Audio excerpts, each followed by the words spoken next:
नमस्कार प्रेक्षकांनो, स्टार प्रवाहावरील लग्नानंतर होईलच प्रेम या मालिकेच्या आगामी भागात आपण पाहणार आहोत की मिथुनच्या हाती असा एक धक्कादायक व्हिडिओ लागतो ज्यामध्ये रम्या आणि वसुंधरा पिऊला धमकी देताना दिसतात। त्या दोघी तिला बजावतात की जर किडनॅपिंग विषयी तिने कोणालाही काही सांगितलं तर तिच्या कुटुंबासकट सर्वांनाच घराबाहेर काढलं जाईल। ही धमकी ऐकून पिऊ फार घाबरते। हा व्हिडिओ मिथुन सर्वांसमोर दाखवतो आणि तो पाहून संपूर्ण कुटुंब हादरून जाते। अगदी बाबासुद्धा अचंबित होतात। त्यानंतर रम्या आणि वसुंधरा सर्वांसमोर येऊन नंदिनीची माफी मागतात। त्या म्हणतात की आमच्याकडून खूप मोठी चूक झाली आहे, आम्ही आता कोणालाही तोंड दाखवण्याच्या लायकीचे नाहीत। नंदिनी त्यावर ठामपणे उत्तर देते, बरोबर बोललात, आता तुम्ही या घरात राहण्याच्या लायकीचेच नाहीत, फक्त बाबांचा विचार करूनच इथे राहू शकतात, तेही विनम्र राहून।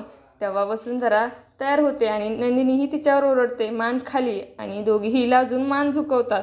आता येणाऱ्या भागामध्ये घरात राहून रम्या आणि वसुंधरा अजून काय काय डाव रचणार हे पाहणं खूपच रंजक ठरणार आहे। तुम्हाला जर आपला व्हिडिओ आवडला असेल तर चॅनलला लाईक, शेअर आणि सबस्क्राईब करायला विसरू नका। धन्यवाद।